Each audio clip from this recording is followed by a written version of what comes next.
রাঙা দাদিকে দেখেই মুচকি হাসলো। একটা নীল রঙের কাপড় পরে মাথায় ঘুমটা দিয়ে জাল বুনছেন তিনি।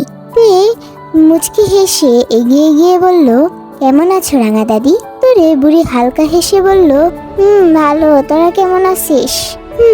ভালো। বুড়ি এবার জাঙ্কুকের দিকে তাকালো, বলল, ওকে নাচ জামাই নাকি? খানিকটা লজ্জা পেলতে মাঝি দাদুর মতো বুড়িও ভুল করছে কেন? শুকনো হেসে বলল, না দাদি, উনি সে নয়। উনি হলো আমার বাবার বন্ধু কিম নামজনের ছেলে জাঙ্কুক। জাঙ্কুক মুচকি হেসে বলল, আসসালামু আলাইকুম দাদি আপু, ভালো আছেন? দাদিও শুকনো হেসে জবাব দিল, ওয়ালাইকুম আসসালাম, ভালো, তুমি? জি ভালো। ওরা বসলো দাদির পাশ দিয়ে। জাঙ্কুক দাঁড়িয়ে আশপাশ দেখছে। আশেপাশে কোনো বাড়ি নেই, ছোট্ট একটা উঠান আছে যার চারপাশে গাছপালায় ভরপুর। বাড়ির সামনে মস্ত বড় কদম গাছ, কদম ধরেছে, তাতে কি মিষ্টি সুবাস আসছে। জায়গাটা পুরোই পরিপাটি, তেমন ধুলোবালি জমা নেই, হয়তো কতক্ষণ আগেই রাঙা দাদি পরিষ্কার করেছে এগুলো। বাড়ির একদিকে তেদের মতোই মুরগির খোপ আছে, উনিও হয়তো মুরগি পালেন। রাঙা দাদি জাল বোনায় কয়টা প্যাচ দিয়ে তেকে উদ্দেশ্য করে বলল, তোরা বস, আমি এক্ষুনি আচার নিয়ে আইতাছি। রাঙা দাদি চলে গেলেন। বসলো রাঙা দাদির বানানো সাদা জালের কাছে। তেও জাল বুনতে পারে, তাই সেও হাত লাগালো তাতে। হঠাৎই পরিষ্কার আকাশটাই মেঘ জমেছে। রোদ্দুরেরা হুট করে হারিয়ে গেল যেন কোথায়। পাখিরাও উল্টো দিকে ছুটে যাচ্ছে। কালো অন্ধকাররা ধেয়ে আসছে একটু একটু করে। বাতাস ছুটছে অদ্ভুত ভাবে, ধুলা দিয়ে যাচ্ছে পুরো। আচমকা প্রকৃতির এমন ভয়ঙ্কর রূপ দেখে রাঙা দাদি দৌড়ে আসলো। ভয়ঙ্কর ঝড় ওঠার পূর্বাভাস চলছিল তখন। ওরাও ঘাবড়ে গেল। বাড়ি ফেরার জন্য পা বাড়াতে চাইলেও রাঙা দাদির কথাই বাড়াতে পারল না। জাঙ্কুক ভিতরে ঢুকলো, বলল, ভয়ঙ্কর ভাবে কি ঝড় উঠবে এখন? রাঙা দাদি আকাশপথে তাকিয়ে বলল, মনে তো তাই হইতাছে। তোমরা বহ, আমার চালের উপর আচার দেওয়া আসছিল, আমি গিয়া নিয়ে আসি। এবার রোজি বলল, তোমায় যেতে হবে না, আমি দেখছি। বলেই মই বেয়ে দ্রুত চালে উঠে আচার রাখা বয়ম আর কোলা নিয়ে নামলো রোজে। প্রশ্ন করলো, রাঙা দাদু কি মাঠে আছে? রাঙা দাদি, না, উনি একটু আমগো বাড়িতে গেছে। ওহ, তোরা বস, ভয় পাইস না, আর এখন বাড়ি যাস না, মাঝপথে ঝড় উঠলে সব কয়টার বিপদ। শুনলো, বলল, ঠিক আছে রাঙা দাদি। বলতে না বলতে আকাশপথ বেয়ে বৃষ্টি শুরু হয়ে গেল। ঝরঝর শব্দ করে বৃষ্টি পড়ছে। মাথার উপর টিন থাকার কারণে শব্দটা আরো বেশি জোরালো শোনাচ্ছে। জাঙ্কুক চুপচাপ দাঁড়িয়ে আছে, প্রকৃতির শীতল ছোঁয়া যেন তাকে ভাসিয়ে নিয়ে যাচ্ছে। টিন বেয়ে পানি পড়ছে মাটিতে।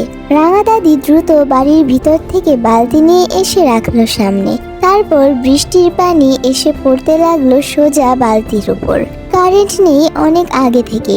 রাঙা দাদি ভিতরে ঢুকে ল্যাম্প জ্বালিয়ে ডাকলো ওদের, বলল, এই তোরা হক গলে ভিতরে আইয়া বস, আমি খিচুড়ি রান্নু, এখন একসাথে খাওন চাইবো আনি। রোজে আর তেহিয়ন খুশি হলো।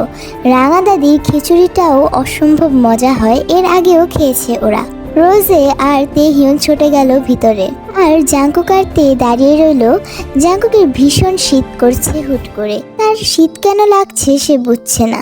জাঙ্কুকের অবস্থাটাতে বুঝলো কিনা তা বোঝা গেল না। বলল, জাঙ্কুক সাহেব চলুন ভিতরে যাই। জাঙ্কুক শুনলো, অতঃপর আর জাঙ্কুকও চলে গেল ভিতরে। চারপাশে নারিকেল গাছের পাতা দিয়ে বেড়া দেওয়া, আর মাথার উপর কালো বড় পলিথিনের কাগজ দিয়ে ছাউনি দিয়ে তৈরি রান্নাঘরটি। সামনেই মাটির সাথে মিশিয়ে মাটির চুলা, বেশ পরিপাটি আর পরিষ্কার। রাঙা দাদি চাল ডাল আলু নিয়ে চুলা জ্বালিয়ে রান্না করছেন গরম গরম খিচুড়ি। জাঙ্কুক গিয়ে বসলো চুলার পাশ দিয়ে। চুলার গরম তাপে এখন বেশ ভালো লাগছে তার। জাঙ্কুক প্রশ্ন করলো, আপনি কি একাই থাকেন এখানে রাঙা দাদি আপু? রাঙা দাদি মিষ্টি হেসে বললেন, একা থাকমু কেন, তোমার রাঙা দাদু আছে না? সেটাই, আপনারা দুজনেই থাকেন। জাঙ্কুক আর কিছু না বলে তাকিয়ে থাকে বাহিরে। বৃষ্টির রেখা যেন ধীরে ধীরে আরো বাড়ছে, তবে জাঙ্কুকের বেশ লাগছে। সে এইভাবে কখনো চোলার পিঠে বসে বৃষ্টি দেখেনি। প্রায় 1.5 ঘন্টা বসে খিচুড়ি রান্না করে খিচুড়ি নিয়ে ভিতরে ঢুকলো রাঙা দাদি। একটু দেরি হওয়ার কারণ, চারপাশ দিয়ে বাতাস আসার কারণে চুলা ঠিকভাবে জ্বলতে চাচ্ছিল না। একটা ভুল হয়ে গেছিল, তা হলো ঘরের চুলাটায় রান্না করলেই বেশ ভালো হতো। এই 1.5 ঘন্টায় জাঙ্কুক রাঙা দাদির সামনেই বসেছিল। আছে তে আর রোজেরা একবার আসলেও আবার ভিতরে চলে গেছে। জাঙ্কুকের বেশ লেগেছে রাঙা দাদিকে, বেশ ফানি টাইপ আর ভালো মনের মানুষ তিনি। ঘরের মধ্যে বড় পাটি বিছিয়ে গোল হয়ে বসে আছে রোজে, তেহিয়ন আর জাঙ্কুক। তাদের সামনেই ওদের প্লেটে খিচুড়ি বেড়ে দিচ্ছে রাঙা দাদি। জাঙ্কুক যেন খুবই মুগ্ধ হচ্ছে রাঙা দাদির কাছে। এভাবে অপরিচিত একটা ছেলেকে কেউ যত্ন করে খাওয়াই বুঝি। বাহিরে এখনো বৃষ্টি হচ্ছে। জাঙ্কুক প্রথমে ভেবেছিল তাকে হয়তো খাওয়ার জন্য চামচ দিবে, কিন্তু দিল না। সবাই দেখে হাত দিয়েই খাচ্ছে। জাঙ্কুকও ওদের দেখা দেখি হাত ধুয়ে খাওয়া শুরু করলো।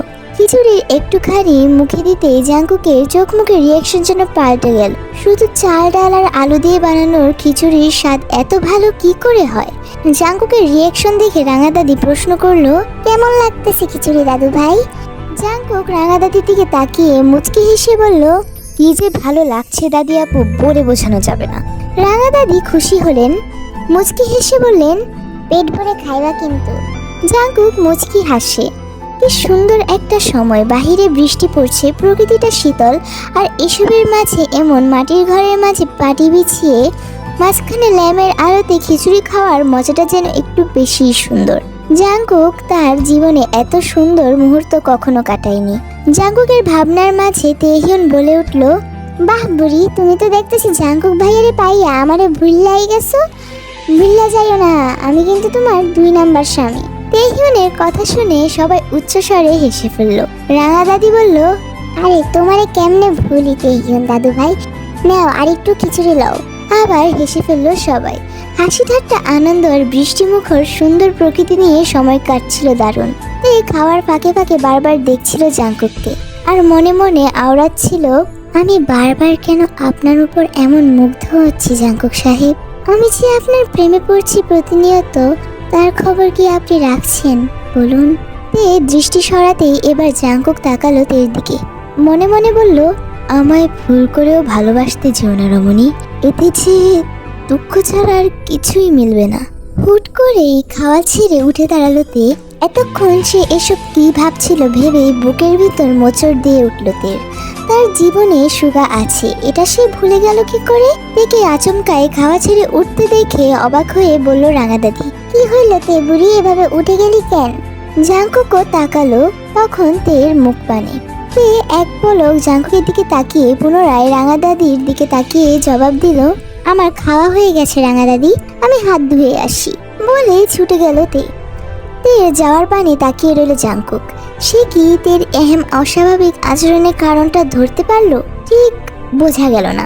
সময় গড়ালো, বৃষ্টি থামতে তে, রোজে, তেহিয়ন আর জাঙ্কুক রাঙা দাদিকে বিদায় জানিয়ে চলে আসলো বাড়ি। বৃষ্টির আভাস পুরোপুরি যায়নি তখনও। ঘড়ির কাঁটা জুড়ে টিকটিক শব্দ। নির্ঘুম একটা রাত। তে শুয়ে আছে নিজের বিছানার উপর। ভিতর থেকে বড্ড খারাপ লাগা আর নিজের উপর রাগ হচ্ছে তার। দুপুরে সে কি সব ভাবলো জাঙ্কুককে নিয়ে। এসব তো অন্যায়। যতই হোক, তার বিয়ে ঠিক হয়ে গেছে সুগার সাথে, আর কদিন বাদেই বিয়ে। আর সে কিনা এখন অন্য আরেকটা ছেলের প্রেমে পড়ার গন্ধ মাখছে। ছিতে ছি, তোর লজ্জা হওয়া উচিত। এসব অনুভূতির কোনো মূল্য বা অর্থ কোনোটাই নেই, কিন্তু তাও তে নিজেকে মানাতে পারছে না। তার খুব কষ্ট হচ্ছে। এমনটা হওয়াটা যে বড্ড বেমানান, এটা তার মন মানতে চাইছে না। তের ফোন বাজলো। এত রাতে কে ফোন করলো তাকে? তে ঘড়ির দিকে তাকালো, প্রায় রাত 2টো বাজে। তে ফোনটা তুললো। সুগা ফোন করেছে তাকে। তে বেশ অবাক হলো সুগাকে এত রাতে ফোন করতে দেখে। এত রাতে সুগা কখনোই তাকে ফোন করে না। তে বুঝলো না ফোনটা তুলবে কি তুলবে না। এসব ভাবতে ভাবতে কলটা কেটে গেল। দ্বিতীয়বার আর কল আসলো না। সকালে সূর্যের প্রখর তেজ। গায়ে কাঁথা জড়িয়ে শুয়ে আছে জাঙ্কুক। শরীরে তাপমাত্রা বেড়েছে হুট করেই। তার রাতে জ্বর এসেছে। জ্বরের ঘোরটা এতটাই তীব্র ছিল যে জাঙ্কুক কাউকে ডাকতে পর্যন্ত পারেনি। এমন হুট করে জ্বরটা কেন বাঁধলো তাই বুঝলো না জাঙ্কুক। দরজায় নক পড়লো, কেউ তার রুমে এসে। জাঙ্কুক বিষয়টা টের পেলেও চোখ খুলে তাকাতেই যেন পারছে না। সচরাচর জাঙ্কুকের তেমন শরীর খারাপ করে না, কিন্তু হঠাৎ করে ফেললে বেশ বিপাকে পড়তে হয় জাঙ্কুকের মাকে। পাশ থেকে উঠাই যায় না। তে হেলে দুলে রুমে ঢুকে কফির কাপটা রাখলো টেবিলের উপর। তারপর আলতো স্বরে বলল, আপনার কফি জাঙ্কুক সাহেব। জাঙ্কুক কোনো সারা শব্দ করলো না। পরপর কয়েকবার আওয়াজ করার পরও জাঙ্কুকের সারা শব্দ না পেয়ে কেমন যেন সন্দেহ হলো তের, কারণ আজ সে বেশ শব্দ করে রুমে এসেছে। তের বুক দুরু দুরু করছে। সে আস্তে আস্তে এগিয়ে গেল জাঙ্কুকের দিকে, বলল, জাঙ্কুক সাহেব, আপনি কি আমার কথা শুনতে পাচ্ছেন?